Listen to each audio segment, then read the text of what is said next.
Dahil wala si kulot, debone na natin to. Nabili na yung dalawang pata natin. Ganito mag-debone kapag tinatawag ka na ng kalikasan. Kaya, bilisan na lang natin. Dagger grip.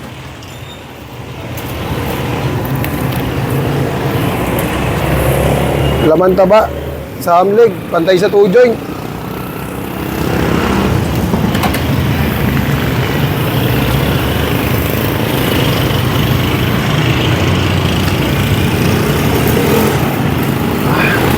One, two, three, four. Sa ibabaw ng pip rib, mga idol.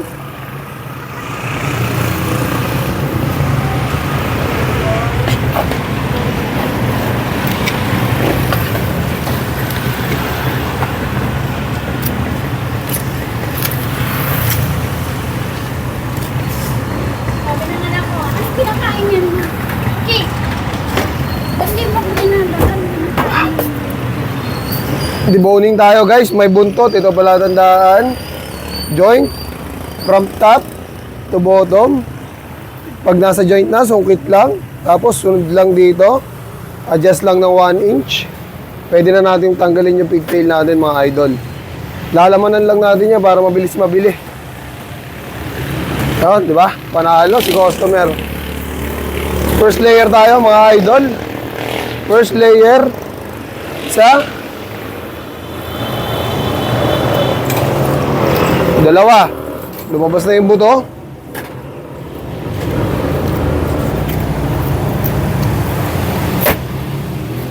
Tanggal na.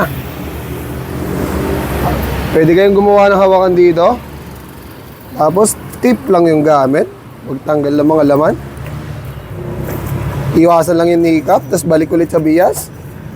Tanggal na ulit yan, mga idol. Tanggalin lang natin yung mga laman sa ilalim. At tanggal na natin yung bias natin dito, mga idol.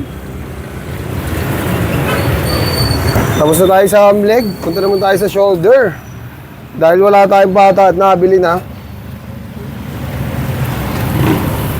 Mabilis na lang to. Ito yung pork ribs natin kalaman, mga idol. Para mabilis mabili. Yan, no? Panalo. Tanggalin natin itong mga taba. Lamat. Ito yung joint. Ay, ito yung layer. Ito yung joint. Tuwain nyo lang yan dyan. Mapag-iwalay nyo na yan dyan, guys. Tapos, hiwa sa layer. Sundan lang yung mga layer dito sa gilid. Ganon din dito sa kabila. Yan.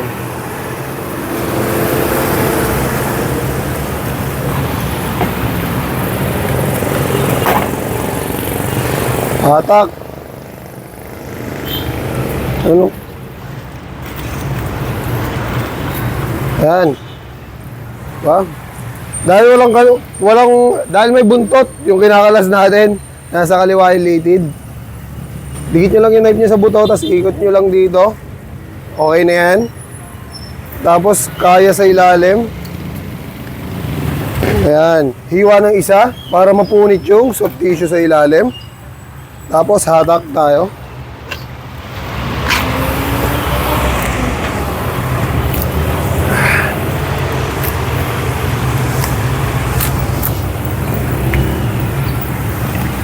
Tanggalan natin yung shoulder blade, mga